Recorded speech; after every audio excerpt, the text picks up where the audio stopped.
Hola, hola, ¿cómo va todo? Hola, hola David. ¿Cómo estás, Hola, Tomás? acá andamos Impequi. ¿Cómo estás, Oliver? Bien, bien, ¿y tú David? Hasta ahora vamos bien. Bacán. Así es. ¿Cómo estuvo su semana? ¿Qué cuentan? Bueno, acá haciendo pega de profe, em, planificando clases, haciendo la bitácora, porque posteriormente uno podría llegar a ser evaluado y tiene que hacer la rendición de cuentas al DAEM, ¿cierto? Ya, ya. Em, Cosas Dai. de profes en pandemia. Mira, la vida del docente en confinamiento. Sí, más aburrida de lo que sería en la vida real. Chuta. ¿Y tú tienes algo para contar, Oliver? Si tengo algo en mi alma para contarte, Así es. eh, te puedo contar que ayer vi una película muy buena y me dejó un poco mal de la cabeza, pero por poco tiempo. Después dormí y se me fueron los malos pensamientos. ¿Qué onda la película? Una película que Oliver encontró buena. La película, creo que salió el año pasado, es El Faro, The Ah, Lighthouse. ya.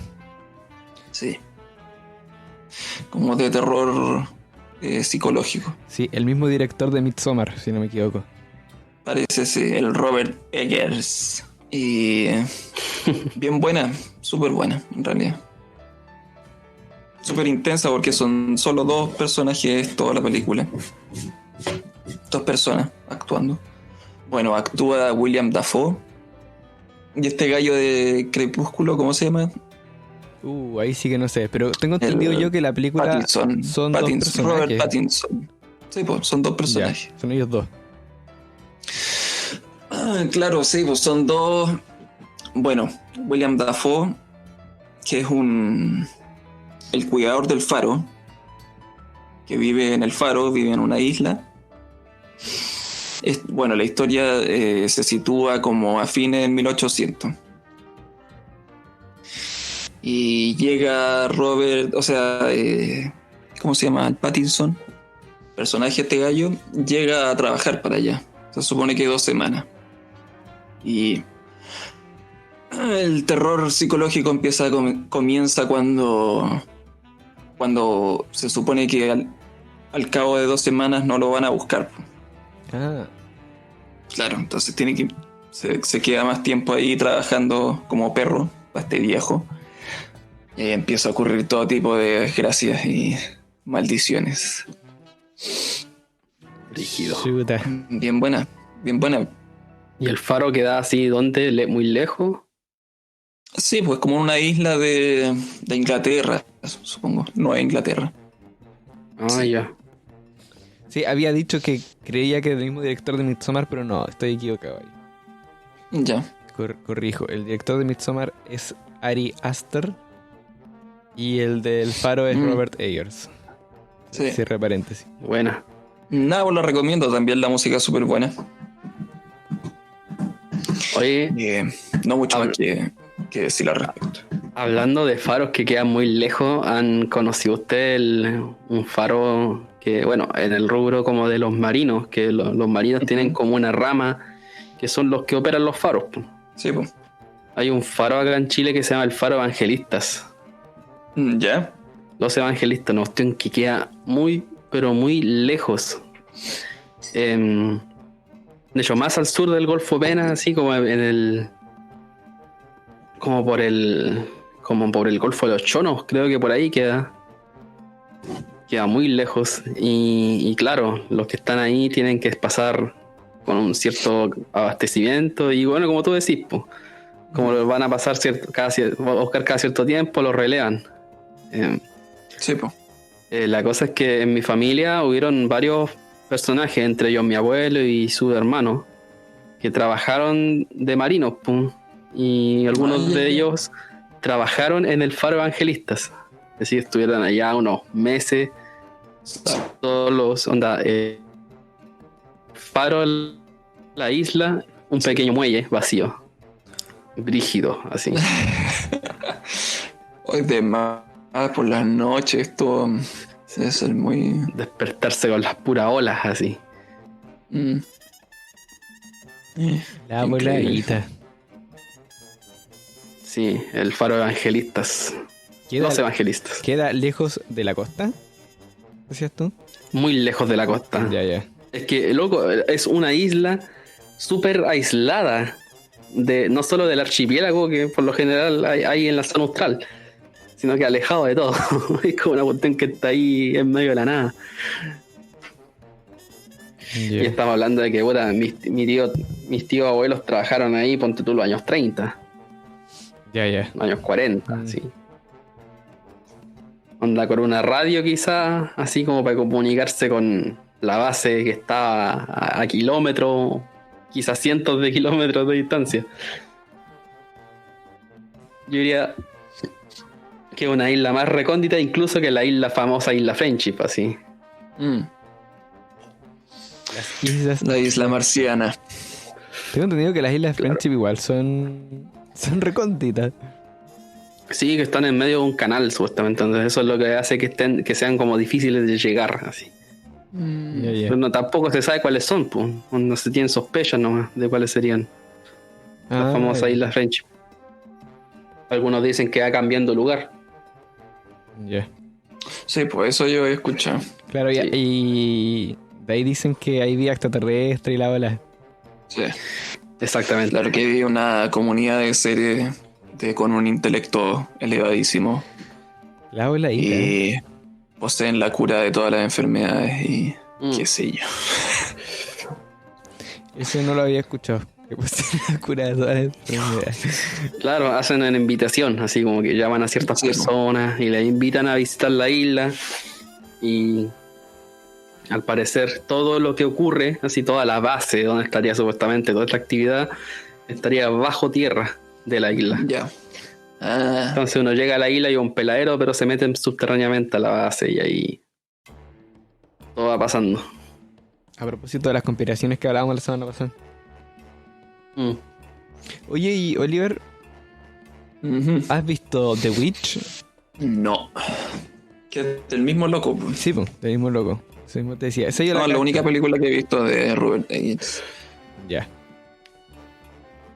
Ya, pues la vamos a echar un vistazo. ¿Tú la viste? Yo no la he visto. Yo vi Ah, Midsommar. ya. Ah, no, The Witch vi pedazos. Ah, La vi ya. en la tele y es buena, la encontré muy buena. Muy buena. Tengo entendido que esa película es perturbadora. The Witch. Y- No, o sea, parece que todas las películas de este gallo son medias perturbadoras. Además, Porque yo debo admitir que en un minuto de la película del Faro yo estaba angustiadísimo. Ya. A mí me pasó eso con Sí, Midsommar. sí. Por eso la relacioné al tiro. Claro. Yo creo que esa película te puede gustar. Mm. Les puede gustar. Bueno, Lo que quería recalcar sobre la película, lo que me pareció interesante de comentar, es que al ser solo dos actores durante toda la película, como que se empiezan a notar las diferencias de, ¿cómo decirlo?, de calle en términos actorales. oh, brígido. Es cuático, sí. Ah, Entre ya. William Dafoe, que es un actor que pues, de teatro, po. O por lo menos se entrenó como en el medio teatral, que este gallo de Crepúsculo, que actúa súper bien en la película, pero a momentos como que se notan, pues se nota la balanza. Yeah, pero no puedo evitar pensar con eso de que hoy en día el teatro y el cine están bien separados. Pero sí es cierto que esa brecha se percibe. En general. No sé si ustedes han visto. La primera vez que yo vi una actuación de Christopher Waltz fue en Bastardos sin Gloria. Ya, sí, sí. Y yo dije, oye, yo creo que actúa mortal ese loco. ¿Sí? O sea, el loco, independiente de la construcción del personaje que estaba realizando. Bueno, y a pesar de eso, la actuación y cómo lo lleva a cabo es espectacular. Y después me puse a averiguar y claro, Christopher Waltz había iniciado su carrera en el teatro. Y antes de pasar al cine tenía un tremendo repertorio de trabajo actoral. En el teatro, pues, en el la teatro. cosa. Entonces me llama la atención ese aspecto. ¿Cuáles serían para ustedes como las diferencias sustanciales entre un actor de cine y uno de teatro? Bueno, además del medio, o sea, no sé si además del medio, en realidad es el medio. Ujú. Un actor de cine actúa para la cámara, pues, como que trabaja con la cámara directamente, no con un público al que lo ves, ¿cachai? Ajá. En el cine vaya a tener un montón de herramientas que en el teatro no vas a tener. Mm, ¿Sí? Entonces todas esas herramientas van a influir de algún modo u otro en el desarrollo del personaje que está encarnando el actor, la actriz, ¿cachai? Ujú. Entonces, si tú le quitas todos los elementos cinematográficos, inmediatamente se vuelve otra cosa. mm, Y el actor tiene que dar mucho más de sí mismo para poder, no sé si suplir esos elementos, pero para generar esta conexión con el público presente. O Ah, ausente. claro. ¿Cachai? Igual está el tema de las tomas, po. Onda, Exacto. Sí, pues. en el teatro la cuestión es inmediata, así Exacto. tiene que salir como a la primera. Exacto. Está todo ese trabajo de ensayo. A eso me refiero con los elementos del cine, pues, las tomas, la iluminación, el trabajo de cámara, la distancia focal. No sé si se acuerdan, bueno, hace 2 semanas estábamos hablando, mencionamos Avengers y el cine chileno y qué sé yo. Y habíamos mencionado sobre películas que tienen una muy buena dirección. Y bueno, yo conozco una en particular que tiene una muy buena dirección, un muy buen guión, un muy buen montaje, una excelente iluminación, una tremenda narrativa, pero las actuaciones son malísimas, pero malísimas. Y aún así, encuentro que la película es excelente. Y es Slumdog Millionaire, no sé si la han visto. sí. Encuentro que eso, así la encuentro. Encuentro que tal cual lo que dije. A mí me encanta esa película. Pero las actuaciones, si bien no son la gran cosa, dejan de ser relevantes. Porque todo lo demás está bien trabajado. Oye, ¿cómo es que se llama la película? Slumdog Millionaire, también conocida sí. como Quien quiere ser millonario. Esa vaina, claro. Esa. Es como del cine de Bollywood, ¿o no? Bollywood. Bollywood. Ahí desconozco ese concepto. Bollywood es como el cine hecho en Bali, ¿o no? En Bombay, eso. Ah, sí. Sí. India. Sí. Todo el cine Creo producido en India. Ah, ya, sí, porque la película es india, definitivamente. Pero no conocía el concepto Bollywood. Se llama como Bollywood. Ya. Toda la ya. industria cinematográfica hecha en India. Ya. Curioso. No he visto mucho cine indio. He visto algunas otras cosas. Pero esa película me gustó caleta. Caleta. A propósito de Bali, de la isla, lo googleé. Oye, y es terrible linda. Ah, la isla misma. Sí, pues que yo sabía que Bali era una isla de Indonesia, pero... Porque, bueno, aparece en el Age of Empires. Ah, bueno. Pero la arquitectura es tremenda y es como una isla terrible acuática con caleta de montaña, playa hermosa. Y bueno, esta construcción como media indochina, si se podría decir, como ese tipo de arquitectura. Acuática, sí. ¿Ustedes han tenido alguna vez como una fascinación por la arquitectura? No, yo sí, yo tengo fascinación por arquitectura hace años, creo que te había dicho. Sí, de hecho, yo no sé si varias veces les comenté que antes, bueno, cuando yo estuve como en el limbo, ¿cierto? Entre ser músico y dedicarme a una carrera, si se podría decir, convencional. Mi segunda opción de no haber podido realizar una carrera musical exitosa hubiera sido estudiar arquitectura. Ya. Y más que nada, lo que sea como enfocado hacia el diseño de la edificación, así como, ese era como mi rollo. Bueno, para mí la composición y la arquitectura son como uno, así son distintas materias solamente. Pero en el Bueno, hay fondo, mucho compositor Xenakis, uno de ellos. Senaki, Mm. sí, porque Y- trabajó con Le Corbusier previamente a hacer. Hay una obra de Xenakis que la construyeron. Sí, po. de hecho. Es bien curiosa.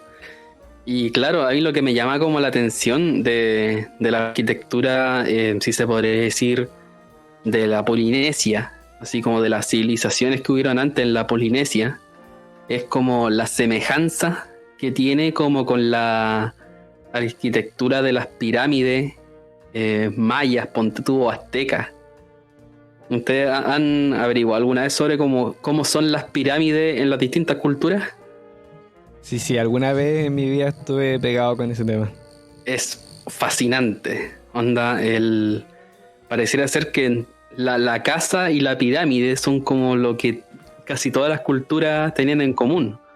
O más que la pirámide, como el tema de el edificar con fines cosmológicos o incluso religiosos, ceremoniales, así. Es como si se podría decir, un concepto de construcción como inherente en todas las culturas, así.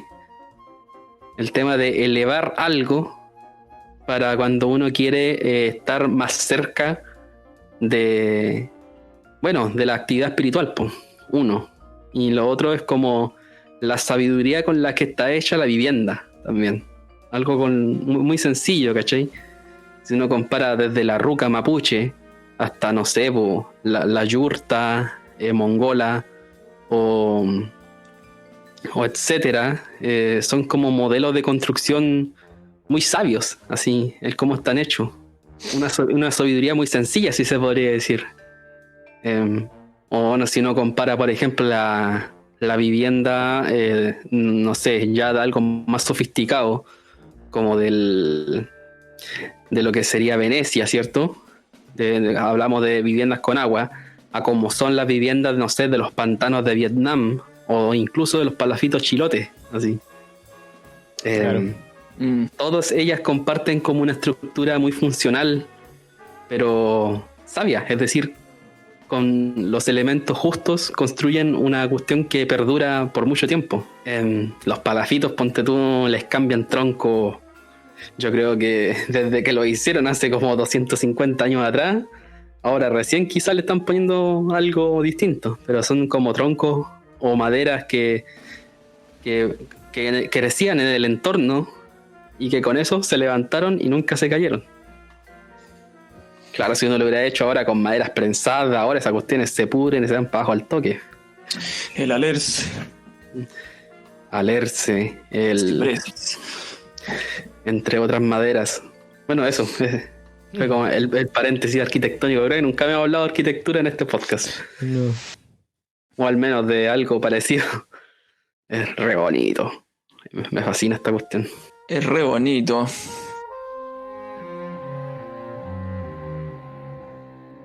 Oye, volviendo un poco a lo que hablábamos con respecto al terror Ya. y la película mencionada por Oliver, The Lighthouse, ¿podríamos decir que esa película es de terror? Sí. ¿Y cómo aborda el terror? ¿Cómo se aborda el terror en esa película? ¿Cómo se llega a él? ¿Qué diferencia? A través de... Dale. ¿Cómo? Dale. La otra pregunta es ¿qué diferencia esta película de una película con screamers? ¿Cómo eso? Screamers. El screamer es ese recurso cinematográfico de un contraste entre un silencio y un grito muy fuerte agudo, como recurso utilizado bastante a principios de los años 2000 en las películas de gore y terror. Ah, claro. Que posteriormente el terror se convirtió en eso, en una ensalada de screamers. Esta película, la de Slenderman, por ejemplo, la película Slenderman es una ensalada de screamers. No es una película de terror. Sí, no sé si... Creo que es terror porque la narrativa y la historia es algo de terror. De hecho, creo que está basada en algo, en una historia o en un cuento no finalizado de Edgar Allan Poe, que se llama El Faro, si no me equivoco. Ya. Si bien ahora que mencionáis lo de los screamers, me estoy como acordando de parte en que sí, uno podría reconocer esos elementos en la película. Claro, pero es que hay screamers bien usados también. Pero no sé si eso define a la película como algo de terror, ¿cachai? Como No, claro. el efecto. Por eso la Yo creo que pregunta la es... historia nomás, Ya. nada más que la historia. Y la psicología del personaje principal, que Robert Pattinson. Y en relación a la historia, ¿cómo llegáis a sentir ese terror? ¿Cómo llegáis a relacionarte con él? Bueno, por la locura humana, pues. Sí, eso se trata la película. La locura, la alucinación, terror psicológico. Buena. Y bueno, tampoco puedo contar la película, ¿cachai? No. Pues, ¿podría contar un poco así como para hacer que la quiera ver hoy, ¿cachai? Mm. O sea, igual creo que ya conté algo de la película. Sí. Se trata de dos personas que se quedan atrapadas en una isla de un faro. El tema es que, claro, lo que sucede es que este personaje más viejo, interpretado por William Dafoe, está a cargo de Pattinson. Y tiene que evaluarlo y recomendarlo. Al finalizar su periodo en la isla. Entonces, al tiro, este viejo somete a Pattinson a todo tipo de trabajos bien penca. Bueno, y ahí se desarrolla la película. Ya, buena. Creo que no puedo contar Ahí- mucho más. Ahí me estoy enganchando más. Está bueno. Bueno, porque quería abrir este paréntesis con el terror. ¿Se acuerdan del corto de Adult Swim que nos mandaste, Tommy? ¿Ya? Sí, me acuerdo. ¿Cómo se llamaba ese corto? Esto era... Ay, creo que era Adam... Algo con... Alan Tutorial se llama. Ese es un canal, tengo entendido. Claro, ese era el canal donde yo descubrí esta cuestión. Ah, ya. Ahora... Ay, chuta, tengo olvidado esta materia, loco. Se me olvidó. Bueno, según lo que yo tengo entendido, Alan Tutorial es un canal de YouTube de tutoriales muy raros. Claro. Según lo que yo alcancé a estudiar dentro del canal, tutoriales muy raros. Tutoriales. Sí. Y tiene un último video que es pura locura, así como que el tipo tiene tutoriales que son más o menos lógicos, cómo hacer tal cosa, cómo hacer esto, pero cada vez los videos son más raros y más raros hasta que el último video de Alan Tutorial es una locura absoluta en una casa llena de basura que termina de repente y no llega a durar 2 minutos y no tiene más videos. Entonces queda el típico, la típica interrogante de ¿le habrá pasado algo al tipo mientras hacía eso? Y por supuesto eso dio pie de un montón de teorías bizarras alrededor de YouTube e internet. Ya, mira, ahora sí, mira. Lo que pasa es que Alan Resnick, que es como un loco que es como lo califican algunos como comediante, pero en el fondo es como una persona que produce como hace ciertas producciones relacionadas con el terror psicológico, entre otras. El loco Adult Swim le pagaba para que hiciera como ciertos capítulos, así, ciertas entregas como con este carácter, pues, así como de videos como donde ocurre una situación cotidiana y dentro de la situación cotidiana pasa una cuestión súper rara y empieza de a poco a crecer la desesperación. Acá no hay como, no es que sea como el nombre del programa ni nada, sino que eran como cortinas que iban apareciendo en medio de la programación de Adult Swim. Ya. No, claro, por eso es que no me acordaba el nombre, porque no lo tenía específicamente, sino que le pidieron así: oye, hacete unos videos, ¿cachai? Para el Adult Swim, y los transmitimos. Y hay un video que fue el que les mandé yo, ¿cierto? Que se llama This House Has People in It. Claro, un corto de terror, me creo decir. Un corto de terror, sí. Uh-huh. Brígido, sí. Y claro, lo que hace este Alan Resnick es de que hace estos videos pero utilizando elementos cinematográficos bien curiosos, como por ejemplo este video, el que les comenté, el This House Has People in It, es grabado como con las cámaras de seguridad de la casa. ¿Cachai? Ujú. Todo ocurre así, anda distintas tomas de las cámaras que están en la casa, en el patio, en el living, en la cocina y en el sótano. Y así ocurre todo. La casa maldita. Sí, bueno, el video empieza porque primero una de las hijas mayores de una familia, la típica familia estadounidense, onda una hermana, un hermano, los papás y la mamá del papá o del papá viviendo en la casa. O quizá todos viven en la casa de la abuela. Pero la cosa es de que en la cocina ven de que la hija mayor está en el suelo, boca abajo, y que no la pueden levantar. El papá intenta levantarla, pero su peso es como si fuera un peso inlevantable. Si intenta levantarla, no puede ni siquiera moverle un pelo a la tipa que está en el suelo, boca abajo, en la cocina. Pero llama la atención también el hecho de que está ahí al principio y la ignoran. Claro, al principio dicen, digo, oye, ¿qué estás haciendo acá? Así, oye, ya pues déjate dar jugo, oye. Claro, eso Oye. supone que estaba como medicada bien, ¿o no? Claro. Y no la pueden levantar. Y después empiezan a cachar de que la niña se empieza de a poco a hundir en el suelo. Y se hunde, y se hunde, y se hunde, y empieza a aparecer la desesperación. Todo esto en el marco del cumpleaños del hijo menor. Entonces llegan más invitados, quieren tener como el cumpleaños y intentan como que resulte tanto el cumpleaños como para no arruinarle el día al cabro chico, ¿cierto? Pero a la vez están desesperados por lo que está pasando en la cocina. Entonces es un va y ven al final, pues, porque por un lado igual la abuela está viendo un programa en la tele, en el living, mientras que todo está pasando.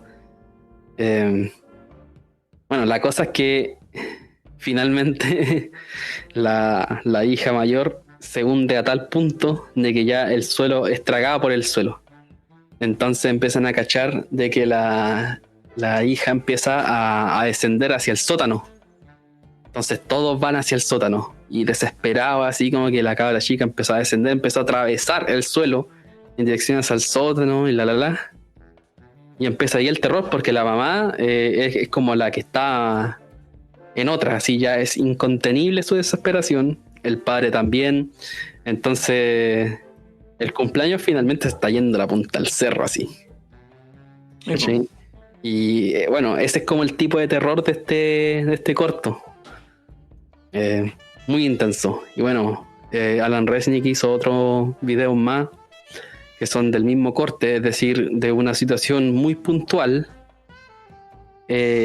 surge un episodio dramático y desesperante. Y todo desde lo cotidiano, así nunca va a aparecer una fuerza paranormal, ni un personaje vil, ni nada, sino que van a ser todo desde lo cotidiano. Exacto, lo intrigante ahí es la situación como tal. Exactamente. Llama la atención que a medida que va evolucionando este corto y las situaciones terroríficas o extrañas se van intensificando, van apareciendo más situaciones alrededor, también dentro del cotidiano, que llaman la atención y que generan cierta desesperación.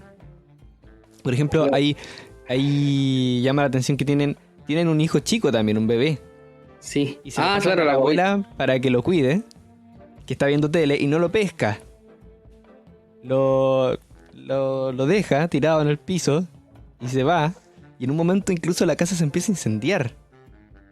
Y mientras todo eso ocurre, llegan los invitados de la fiesta de cumpleaños y se quedan afuera. Y empiezan como a jugar afuera y armar un escándalo afuera de la casa. Entonces no solo dentro de la casa está la cagada, también afuera. Sí. O sea, la niña se está hundiendo, la casa se está incendiando, el bebé está quién sabe dónde y afuera está la cagada.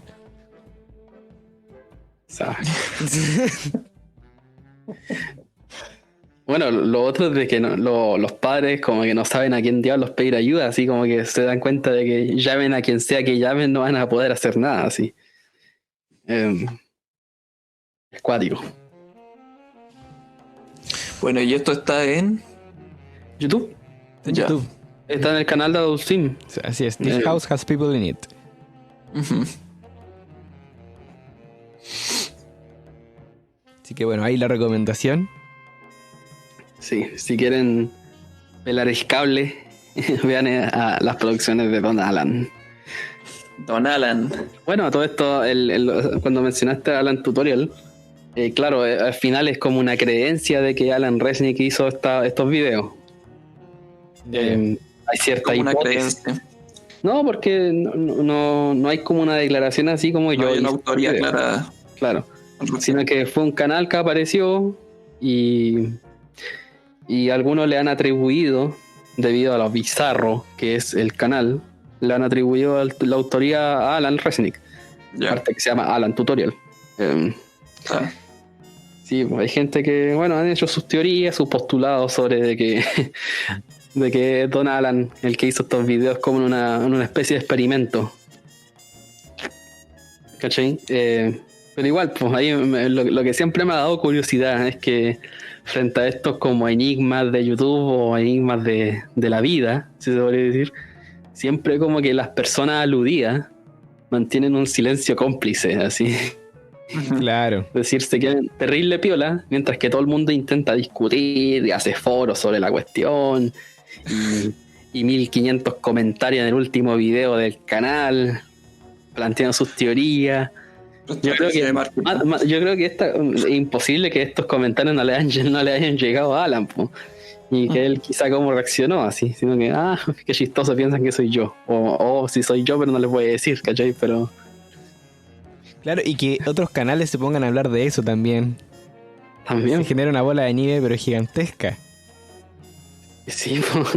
Lo que pasó también, no sé si recuerdan hace algunos años con el caso de Marina Joyce, no sé si lo conocieron, Marina Joyce, ¿no? no. Bueno, el caso de Marina Joyce fue de una youtuber que no recuerdo de dónde, pero angloparlante. Y que supuestamente habría sido secuestrada y obligada a hacer cierto tipo de contenido específico. Ya. Pero es interesante porque efectivamente en su contenido, en cierto punto, hay un cambio en su forma de actuar, de hablar, en su lenguaje, en el tipo de contenido. Entonces eso generó un montón de controversias, además de que en un video está promocionando un tipo de ropa, un tipo de vestido, que también aparenta ser un video súper tonto, muy distinto del contenido que ella hacía. Y en un momento se escucha como un susurro, help me, así como ayúdenme. Ya. ¿Ya? Y son 2 veces, hay 2 susurros en ese video. Y después de ese video hay mucho tiempo en el que no subió video. Y ya con eso quedó, el internet explotó prácticamente. O sea, había muchísimos canales de terror hablando de eso, así como un evento, como un hecho terrorífico, y muchos canales que investigaban este tipo de cosas también hablando de eso, y se generó una tremenda bola de nieve. Posteriormente se demostró que era todo mentira. Ya. Pero en su momento No fue- era. No No era una MK Ultra. No, pero la teoría era de que la habían secuestrado directamente Claro. y que la estaban obligando a hacer ese tipo de contenido para que no se viera que su canal había desaparecido y para que tampoco pareciera que ella había sido secuestrada. O sea, fue toda una farsa. Sí, fue todo, no sé si fue una farsa, pero tal vez ella estaba planeándolo como una experiencia. Mm. Brígido. Y si a ella se le ocurrió, estaba buena la idea, porque Es genial, pu. sí, es genial. Yo tengo Y- entendido que estuvo 10 días desaparecida, nada Sí, más. pero eso fue el año pasado. El caso de Marina Joyce fue el 2015, lo que te estoy contando. Ya. El año pasado se tuvo una desaparición de 10 días y eso no lo tengo muy No lo tengo muy estudiado, pero el caso del 2015 es el que te estoy contando. Sí, y de hecho hay un... Dross Roxanne que hizo un video también al respecto. Ujú. Y bueno, yo conocí el caso por ese video. Y etcétera. Y ahí descubrí que estaba todo este como submundo de internet alrededor de este caso. Y empecé a ver los videos de la loca y era un contenido que no me interesaba en absoluto. Pero la situación Sí. me tenía intrigadísimo, ¿cachai? Ah, sí. Po. Oye, a propósito de peladuras de cable de alta tensión, contigo, David, vimos hace mucho tiempo una cuestión que se llama Smokers Allowed. No sé si te acordáis. Sí, De- muy bueno, muy bueno. De Nathan Fielder. Sí, y eso es todo un programa también, tengo entendido. Sí, pues como un programa, pero parece que ese es como el único largometraje que tiene este gallo. Ya. Y yo estoy empezando a acordar de la cuestión. Bueno, se trata del dilema que está sufriendo una señora que atiende un local en Estados Unidos Eso, con verdad. respecto a la prohibición de fumar dentro del local. Sí, pues todo como en Canadá o en Sí, no sé, alguna exacto. parte. No sé si en Ya, Estados Unidos o en claro. Canadá, buen punto ahí. Yo asumí que en Estados Unidos, Sí, bueno, pero no importa. angloparlante, Bien. país angloparlante. Y entonces este tipo le llega con una solución a esta señora y dice Claro. que se puede fumar siempre y cuando haya una actividad artística de por medio dentro del Claro, el espacio. tipo haya como una norma o un vacío legal. Vacío legal, exactamente. Entonces lo plantea toda la situación como una obra de teatro. Claro. Entonces, todo el local se convierte en una obra de teatro en vivo, mientras otras personas lo están viendo. Claro. Lo publicita como tal y la gente llega a verla. Llega gente a verla. Sí, pues, Y, llega a fumar y a. O sea, llega mucha claro, gente. el local se llena. O sea, el a local consumir, ¿cachai? lo plantean el local como un local para fumadores donde se puede fumar, cosa que nadie se la cree y van y pueden fumar. Y al mismo tiempo eso está siendo exhibido como una obra de teatro que también la El publicitaron loco como llama tal. a 2 personas Exacto. como público. Y ahí a mí me reventó la cabeza, como este loco. Y lo mejor es que yendo por ese hilo de la obra de teatro lo empezó a potenciar Sí, pues. a tal punto que recrearon toda la situación e incluso transcribieron todos los diálogos que se hablaron en ese momento. Sí, pues en el momento de toda la gente que estuvo consumiendo en esa noche. Y el tipo transcribe todos los diálogos y todos los movimientos porque está grabando además, obviamente. Y recrea toda esa noche como una obra de teatro con actores y con un público de verdad. Y se consigue, claro, actores, un elenco. Sí, como un Y hace elenco. castings. Qué Una onda. locura. Pero es interesante lo que hace porque es como. Es casi como una suerte de. Como un acto de arte contemporáneo. En cierto sentido. Claro, Como toda una maquetación, una.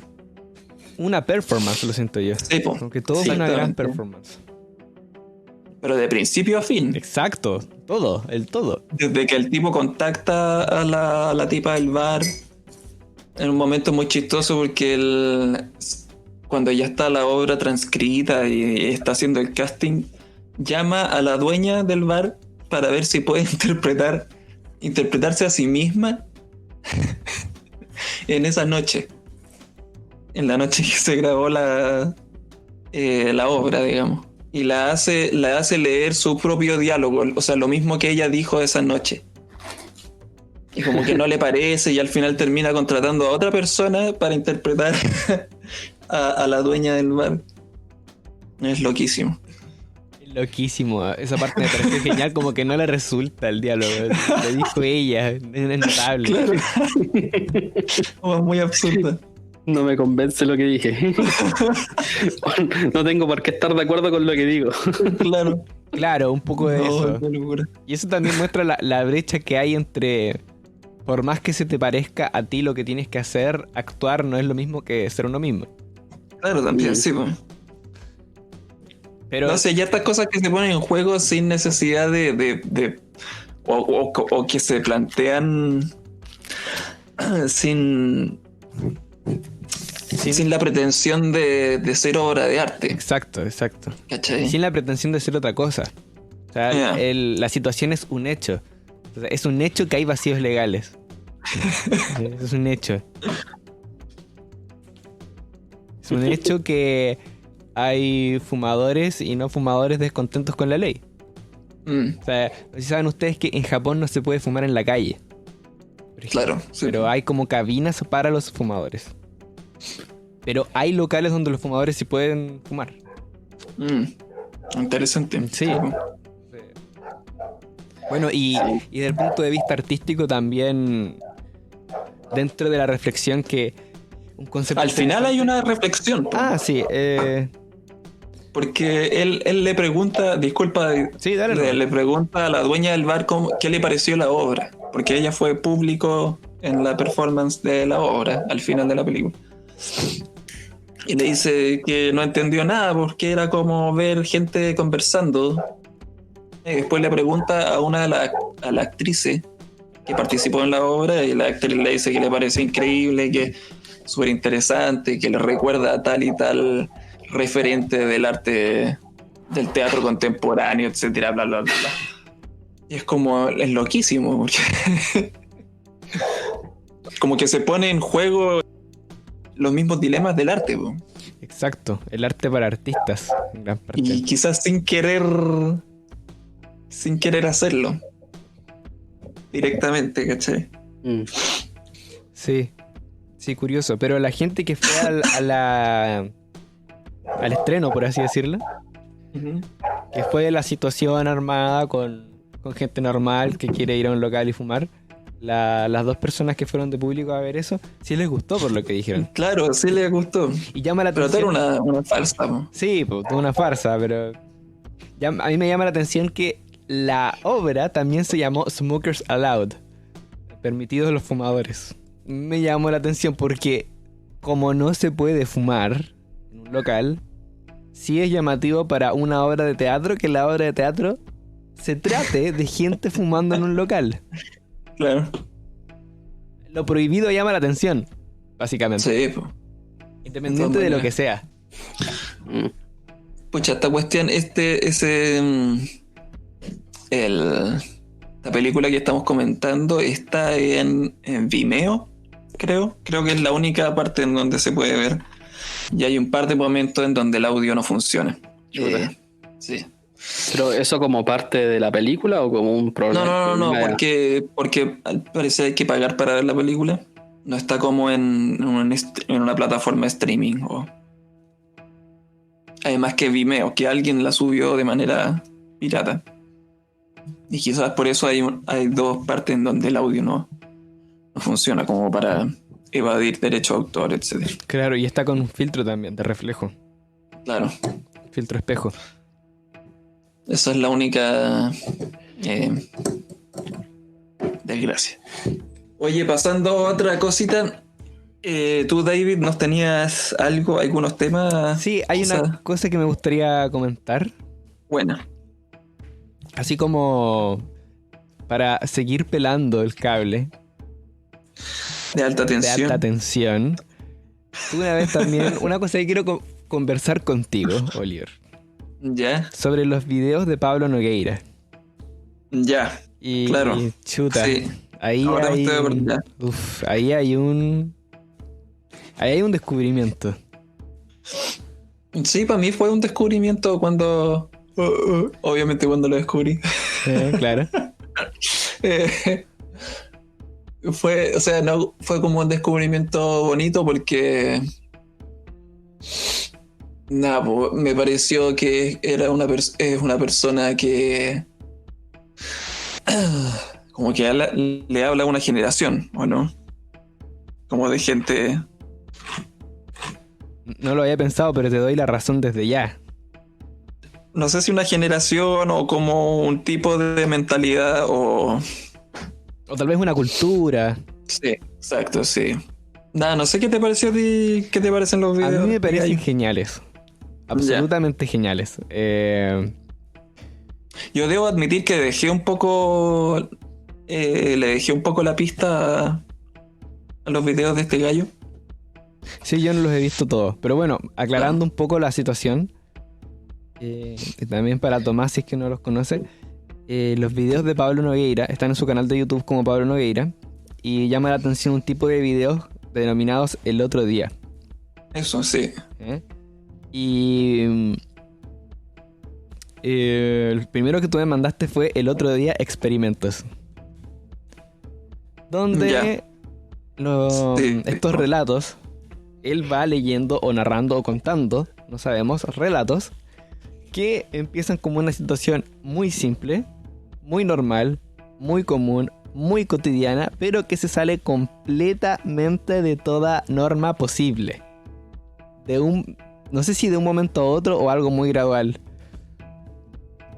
De repente es como de un momento a otro, pero dentro de un muy buen contexto. Y para mí me resulta absolutamente fascinante. El de los experimentos, no me gustaría decir específicamente de qué se trata, pero el de los experimentos empieza con que el protagonista, que es aparentemente el mismo sujeto en todos los videos, Claro, sí. dice: el otro día fui a laburar con una doctora que trabajaba en un laboratorio y que entre todos los científicos que ella trató de contratar, él fue el peor lejos. Pero ella prefiere a alguien que haga lo que ella dice en vez de estar trabajando con gente muy sobrada. Entonces va a trabajar y comienzan a ver una serie de experimentos, algunos más o menos normales y otros bastante desalocados, hasta que comienzan a pasar cosas totalmente impensadas, que resultan en una situación absolutamente atrapante. Algo muy hitchcockiano, por así decirlo. Pero bueno, el humor que maneja es fascinante también, todo tomado con mucho humor. Y también llama la atención, a mí me llama la atención el dominio de la narrativa que tiene este caballero, Pablo Nogueira. Para mí estos relatos, estos cortos, estos videos son clases de narrativa. Sí, Sí, pues loco, porque es loco también el personaje que él plantea. Que sí. alguien muy nada. Alguien que está en la nada, como que va por la vida involucrándose en cosas. Sí, así es. De manera muy ficticia y ¿cómo se llama? Fantástica también, a ratos fantástica. Sí, a ratos fantástica. Claro. Y a veces se va en la ciencia ficción también. Sí, pues, exactamente.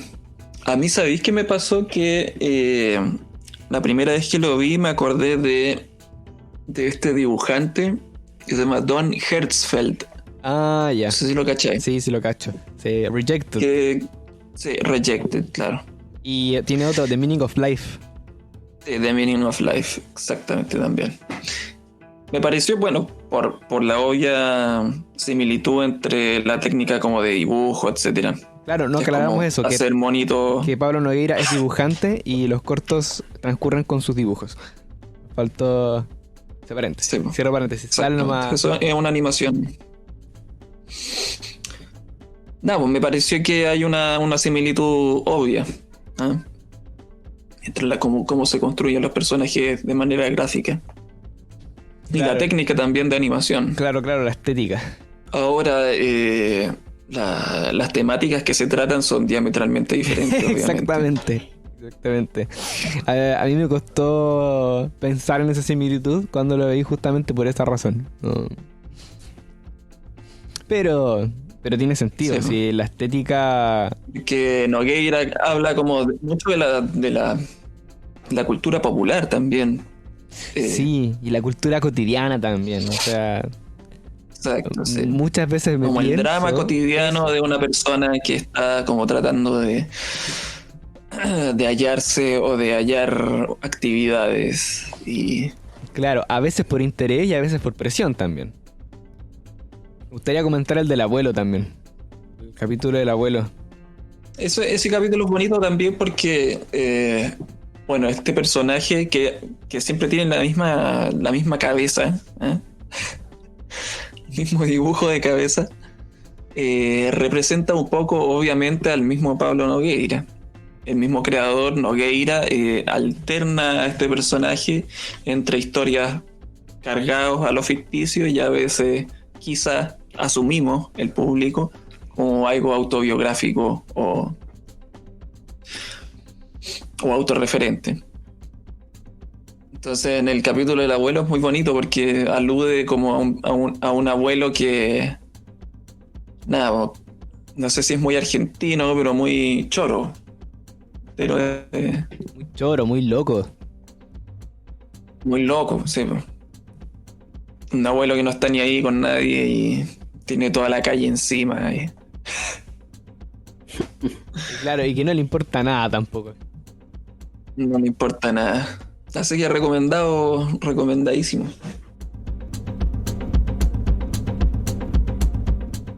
Otra cosa que les puedo contar, pero que no tiene nada que ver. De que hace poco empecé a leer un manga. Ya. ¿Ustedes Sí. han leído manga japonés? Yo no. Nunca he Tampoco. tenido la posibilidad de tener uno en mis manos, digamos. Ya. Claro, en realidad va por ahí la cosa, porque es muy agradable poder leer físicamente. Sé que hay mucha cosa virtual, Sí, como obvio. que claro, pero no. Pero a mí personalmente me cansa leer del notebook y Sí. por lo menos para leer esto que estoy leyendo ahora es el único medio que tengo. Y toda la comprarlo- gracia del manga, tengo entendido que es como la cosa, la gráfica misma, pues, como ver la cosa impresa, Sí, etcétera. también, Hay toda una cultura al respecto. indudablemente. Bueno, no solo en Japón, donde nace el manga, Ujú. sino en el mundo. La afición por la lectura del manga y su colección y también con los cómics occidentales. Pero bueno, yendo un poco al contenido de este manga que estoy leyendo, que se llama 20th Century Boys. Y no sé si lo han escuchado, 20th Century Boys. Nada, yo no. Bueno, resulta que lo descubrí porque estaba viendo videos en YouTube sobre personajes villanos, principalmente. Había encontrado varios videos que hablaban del villano que aparece en este manga, que tampoco se podría decir que es un villano. Pero aparece en muchos tops y videos como el más grande villano de la literatura y de la ficción. Porque cuando dieron ese dato fue que yo quise leer esta cuestión, porque en algún momento logra exterminar el 98% de la humanidad. Y con eso yo dije, tengo que leer esto, tengo que saber cómo es que eso puede llegar a ocurrir. Y si llega a tener sentido dentro de la obra, o no. Y hasta ahora, que en lo que va la historia de lo que estaba leyendo, no podría decirte que va hacia eso, hacia ese dato, hacia ese spoiler, flor de spoiler. Y con eso yo destaco la importancia del spoiler, porque si no hubiese tenido ese dato no me hubiese interesado tanto por leerlo. Pero hasta ahora, ¿hacia dónde va? Todo indica que va hacia algún tipo de ordenamiento político.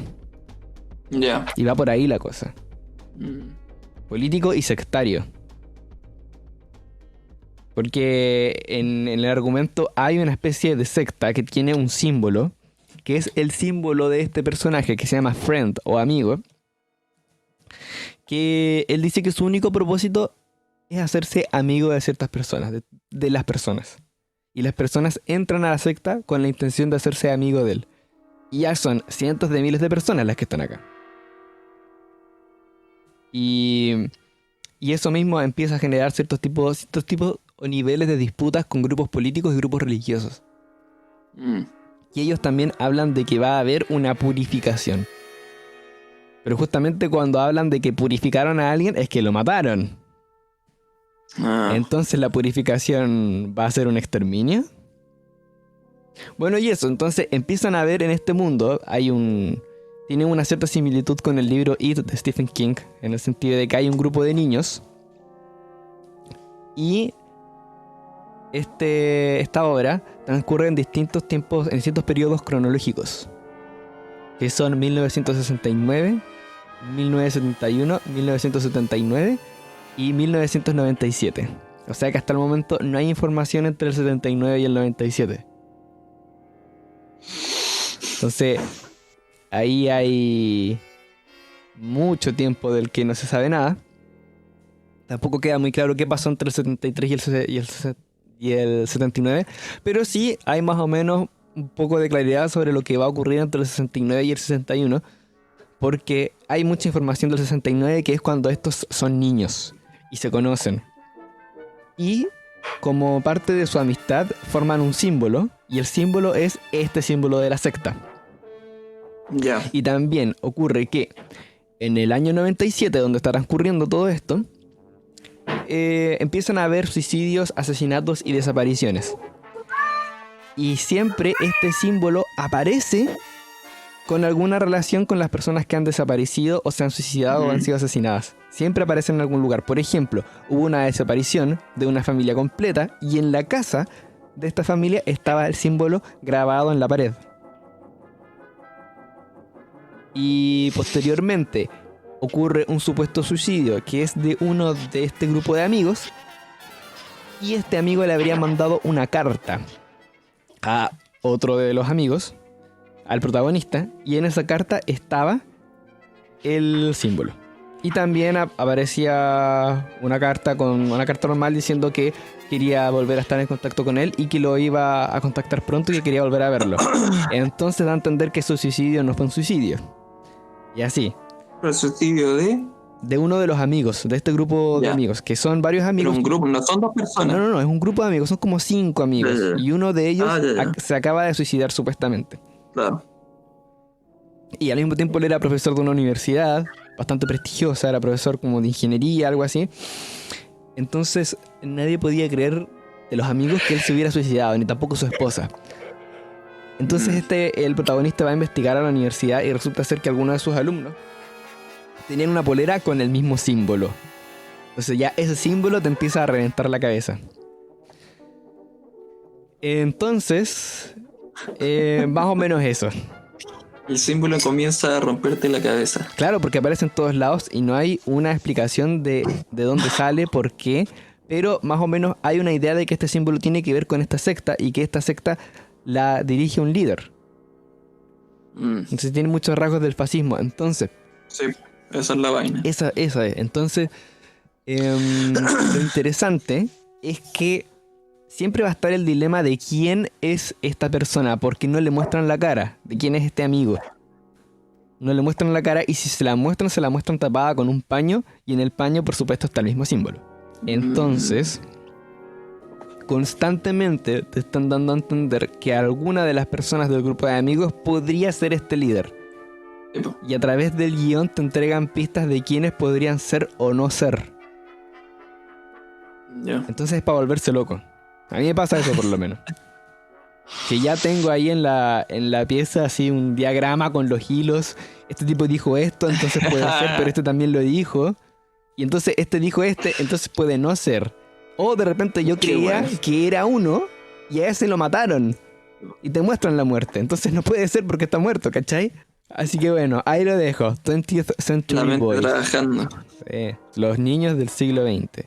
Y llama la atención que no hay... Esto no ha sido animado. No hay animación, pero hay una película en live action, que es una trilogía, que tiene una crítica bien variada. Hay gente que la critica bien, hay gente que la critica mal, pero tal vez cuando me termine que creo que en las 3 películas tratan de cubrir el manga completo. Tal vez cuando me lo termine las veo. Pero son 249 capítulos del manga, recopilados en 22 volúmenes de la edición original y en 11 de una reedición que hubo después, y esa está en español. No recuerdo el nombre de esa edición ahora mismo. Por ahí lo tengo. Pero claro, las 3 películas tratan de cubrir el manga en su totalidad, que son en live action. Y también tengo entendido que hay una secuela que es donde termina esta historia, que se llama 21st Century Boys. Porque a todo esto se suma el hecho de ya está bastante Está bastante desarrollada esta. La historia, sí. Ah, Sí. Tengo entendido que se va a desarrollar a lo largo del manga las cronologías de cada ya. periodo.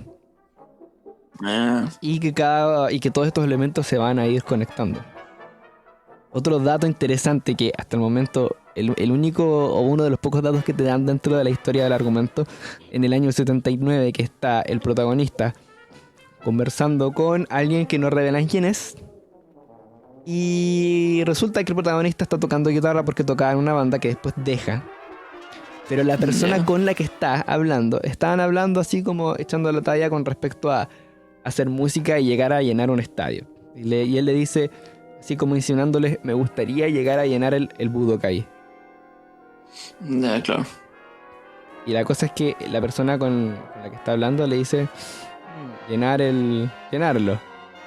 Y después sale como un disclaimer abajo, el cuadro de narración. 3 años después logró llenar el Budokai. Eso te dice. Y tú no sabes ni quién es, entonces podrían decirte que él es el líder de la secta, que lo llena, Sí, ¿cachai? Lo Lo llena llena y ahí hacen sus reuniones. en un acto fascista multitudinario. Exacto. Mm. Me cago. Budokan quiero decir, no Budokai, el Budokan. Budokan. El Budokan. Y eso, curioso. Entonces, está bueno, estaría bueno que hicieran nos da para una serie o para una animación. A ver si se puede volver algo más masivo. Estoy seguro de que si esto lo animan, sería un fenómeno. Sería así, si lo animan en calidad, porque si hacen un resultado. Cosa que no siempre funciona. Exacto, se va por ahí también. A mí me pasó que. Nada, pues alguien conoce la saga de Duna Sí, o de Dune. The Dune, sí. Claro. Yo tengo con pendiente de verla. ese. Bueno, está la película, la película del primer libro y una serie que abarca la mayoría de los libros. A todos estos son 6. Sin contar las precuelas y postcuelas hechas por el hijo de Frank Herbert, Brian Herbert, que han sido altamente como desacreditadas por lo malas que son. Chuta. Pero claro, los primeros 6 libros escritos por Brian Herbert son como los 6 libros y como el grueso de la historia. Bueno, David Lynch hizo la película del primer libro y la película no tiene ninguna relación con el libro, con la trama. El puro El- título. El puro título. O sea, no es que no tenga ninguna relación, sino como que por ser una película de mucho presupuesto y hollywoodense se prestaron como para modificar y reducir mucha información del libro original. El tema de Duna es que muchos dicen que es un libro inabarcable para el medio del cine. ¿Ah? Y en la película que va a salir ahora, que es como el remake de Duna 2020, hecha por Denis Villeneuve. No sé si alguien lo conoce, que es el que hizo Blade Runner, la nueva Blade Runner. Ya. Entonces hay todo tipo de teorías de que va a ser un fracaso. Hay gente que dice que sí va a ser una buena película porque el gallo conoce el libro, etcétera, etcétera.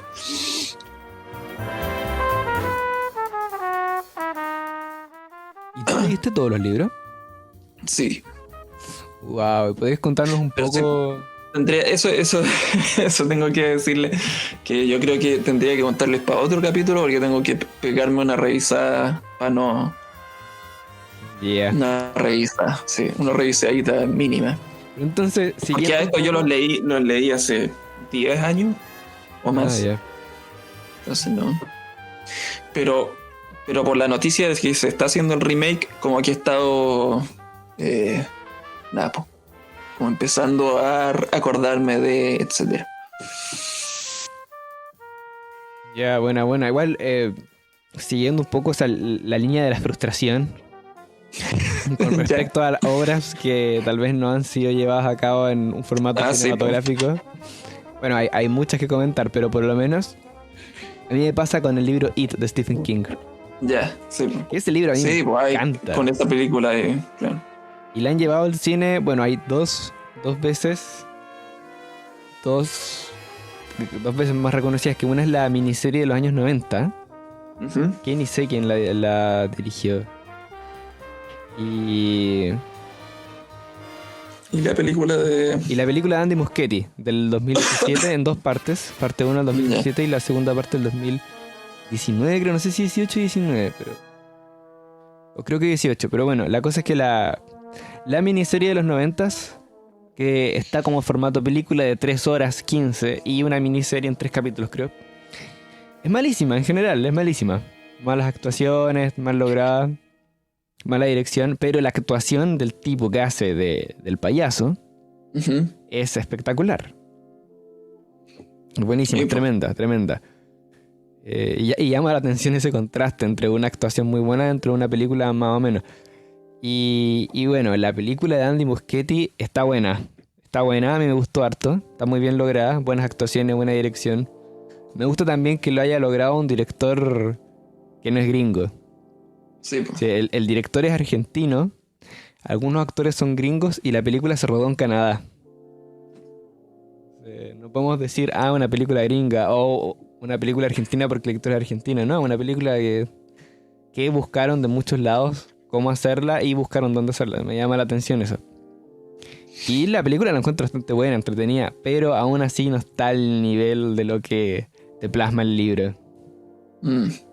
Si quisiéramos hacer una película o varias películas, yo creo que da como para 3 o 4 películas el libro. Porque el libro es larguísimo, el libro tiene como 1200 páginas. Claro. Y el nivel de desarrollo de cada personaje que tiene es tremendo. O sea, el pasado, el presente y el epílogo de cada personaje. Sí, pues. Es que ahí está el tema. Hay libros que no son muy abarcables. Claro. Y también hay situaciones en el libro que solamente contribuyen para el contexto. Sí, pues. Y bueno, ahí está como dices tú, hay situaciones que en realidad no son muy abarcables en lo que el cine comercial pretende. Pero también ahí está el desafío. Exacto. Como para el realizador. Como dar en la esencia, como llegar a la esencia del libro, de la trama. Sí, durísimo. Sin la necesidad de todas las decoraciones y los elementos extras que se pueden desplegar en un libro. La parafernalia. Escrito, claro. Bueno, lo mismo se dice, porque yo no, ahí sí que no cacho. Esto solamente lo digo porque lo he leído y lo he escuchado con respecto al manga de Akira. Ya. Y la película.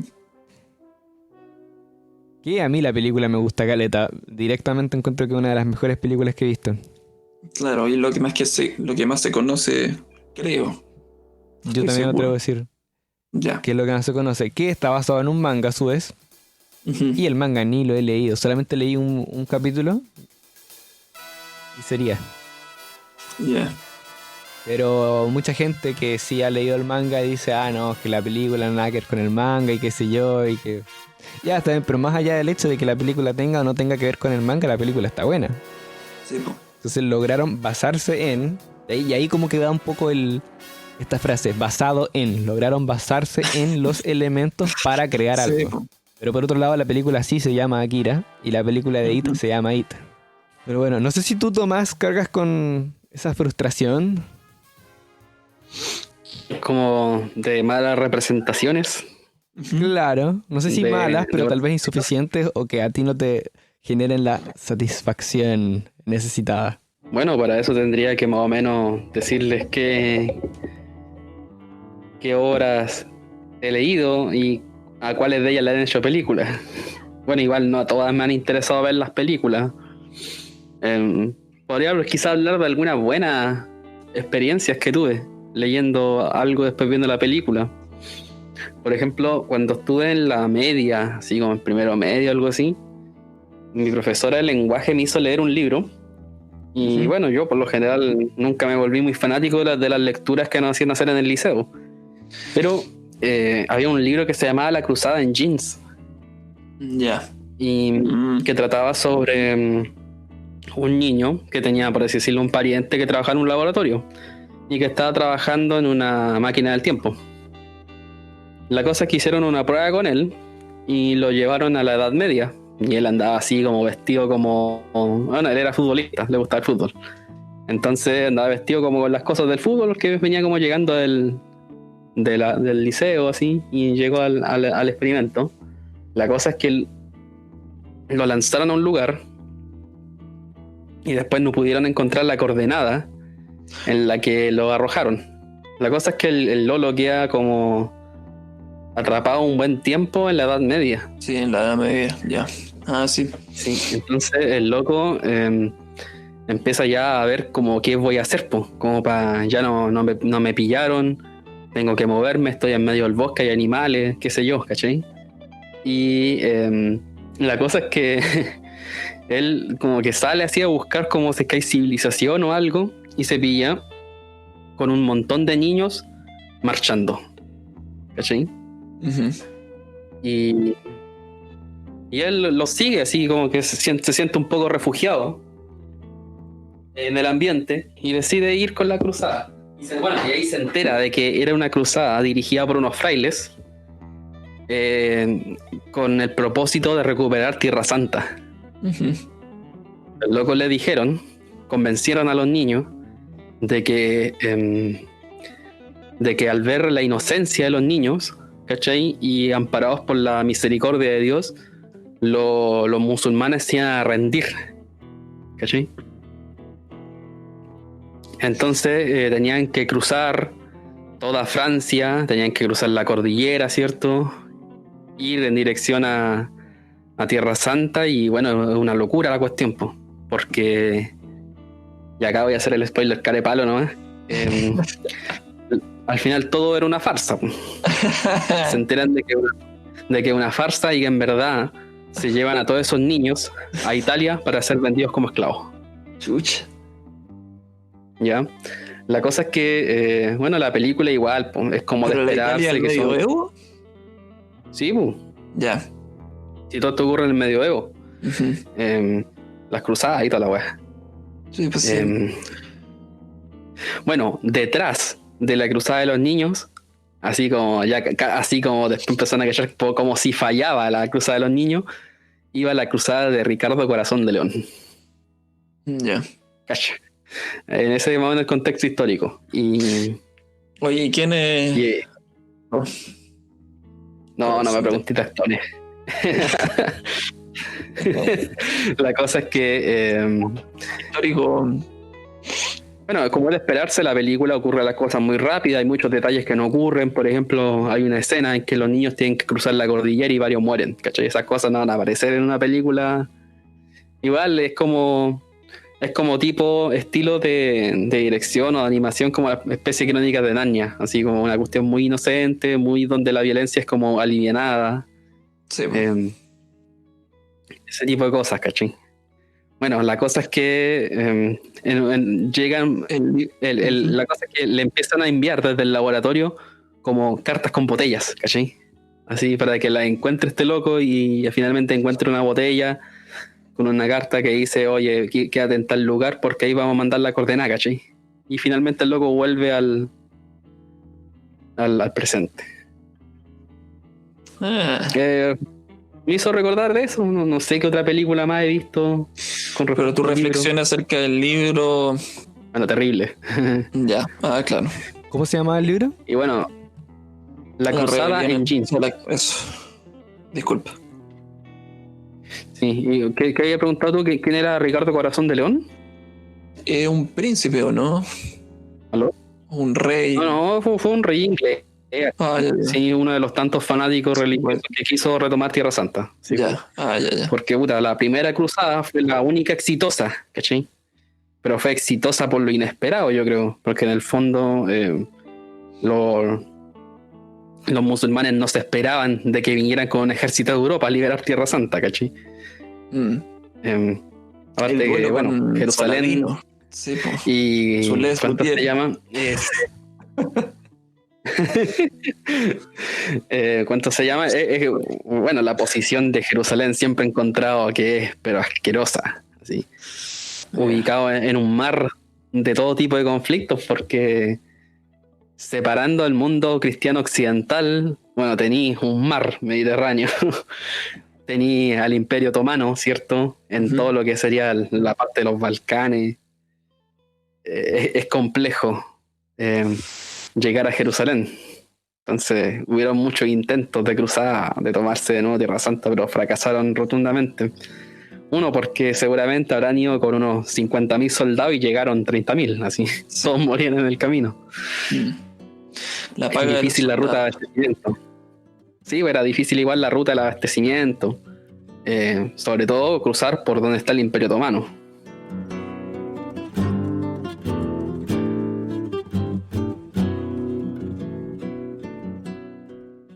Bueno, sí, ahora ya hablando como de desastres para mí del cine, Ya. con respecto a hacer películas de un libro, puta, las Crónicas de Narnia la han visto, ¿cierto? Sí.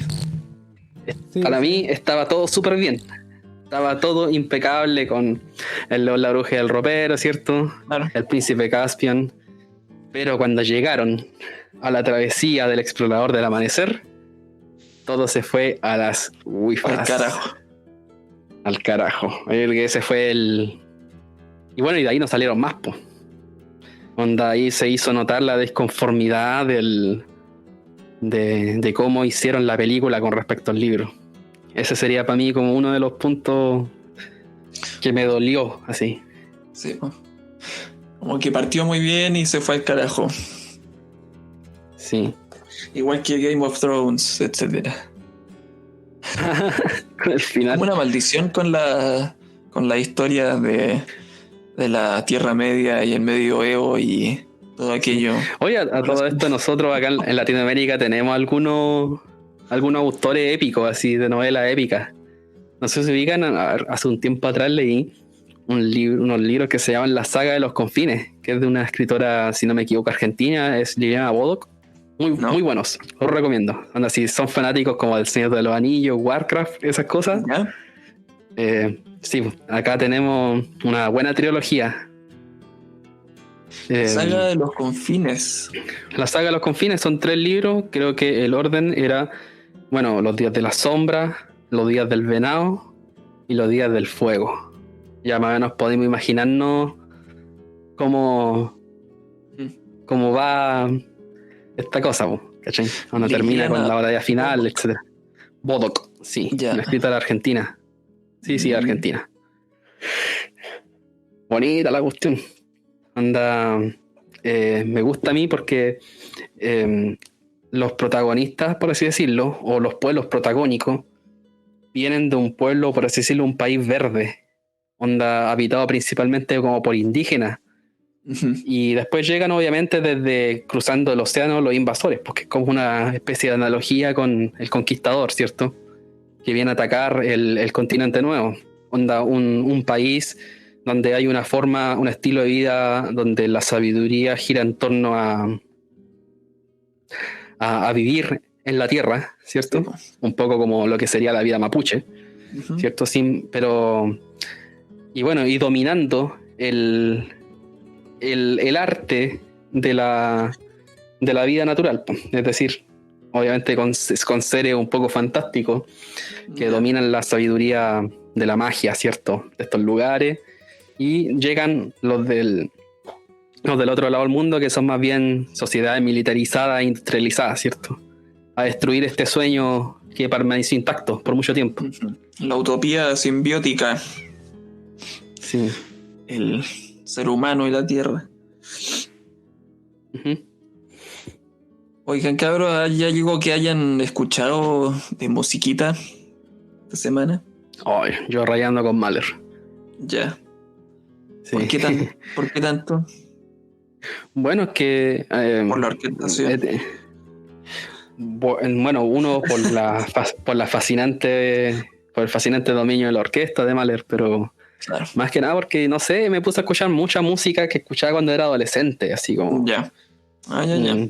bandas de Remember. metal. Sí, y de repente llegué a Mahler, así como, hace tiempo que no escucho Mahler y volver a escucharlo es disfrutar de un placer y de un encantamiento acuático, así. Muy bonito, sobre todo como por la densidad conceptual de la sinfonía. Sí, La como sinfonía explorando. abarcaba todo, así, es decir, abarcaba como también un mensaje trascendental, como Claro, como resurrección. la Sinfonía 2, pues, por ejemplo.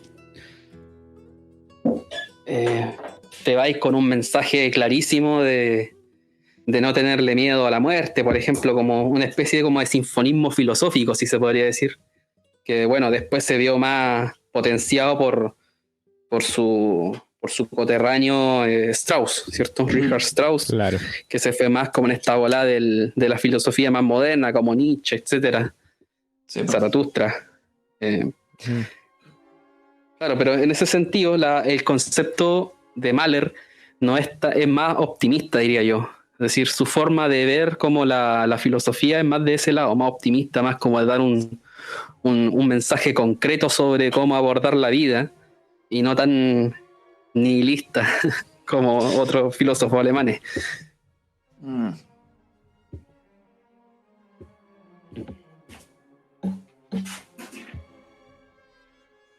Claro, igual Mahler es un tema para un capítulo entero, en realidad. Sí, hay harto que hablar de Mahler.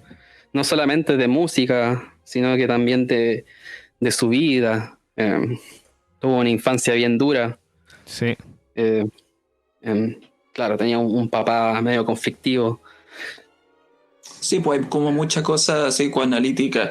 Yo, por lo que yo sé, hay mucha cosa psicoanalítica en la música de Mahler, Ujú. con relación a su vida.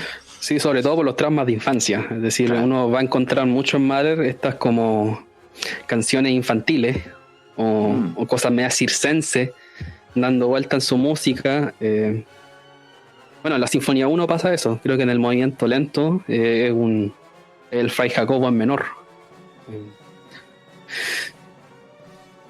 Que es como una canción muy alegre, muy como de esa onda, y en menor es como una marcha fúnebre, así. Y con contrastes de secciones, es decir, pasar de algo muy denso, amargo, a algo muy alegre, y así, ¿cachai? Es bastante entretenido escuchar Mahler. Eso me gusta a mí. Hay de todo, orquestación, hay solos muy buenos, ¿cierto?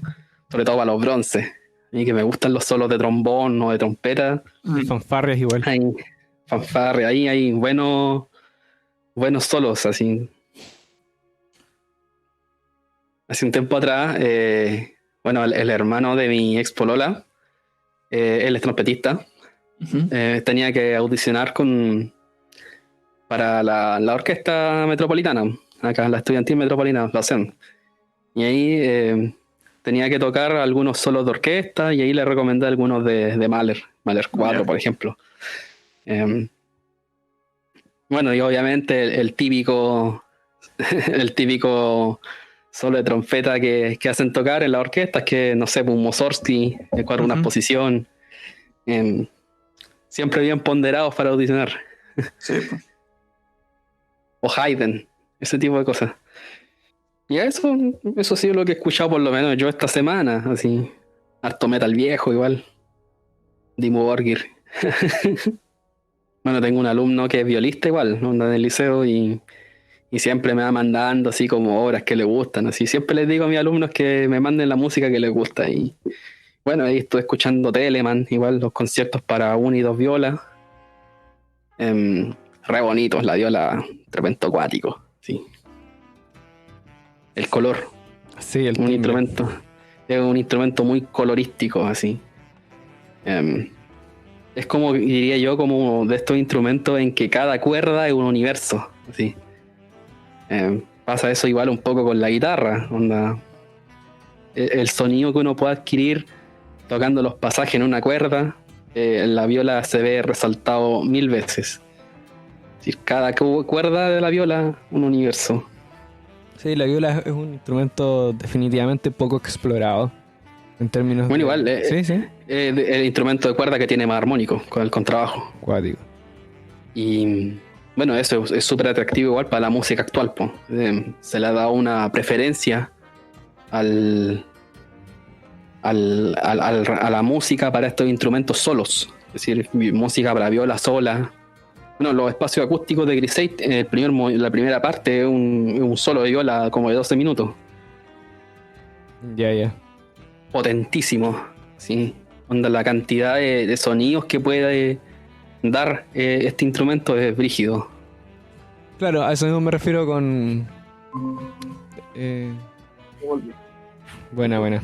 Como poco explorado tal vez en las capacidades. En las capacidades y en la difusión de lo que puede hacer ese instrumento. Sí. Bueno, es que igual la música, como desde el siglo XX en adelante, empezó a adquirir una importancia por el color. Entonces, ahí la viola se ganó su puesto. Sí. ¿Están hablando de las bromas de viola?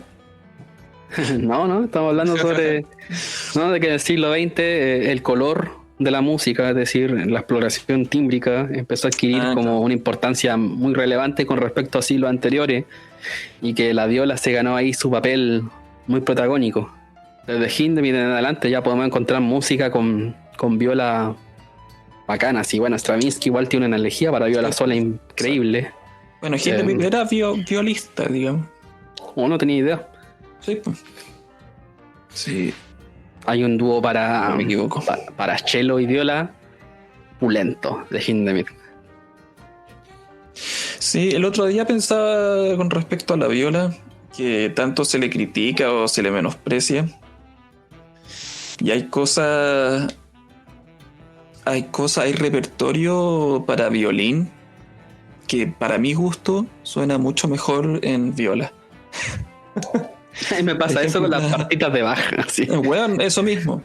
Sí. La misma chacona de Bach. Yo siento que no es una pieza para violín, eso es ni cagando. Bueno, es para violín porque tiene la estructura, es decir. Sí, pues. Pero en viola suena chacal, así. Suena chacal por el uso de los bajos, sobre todo por eso, por la resonancia de los bajos. Es como para eso.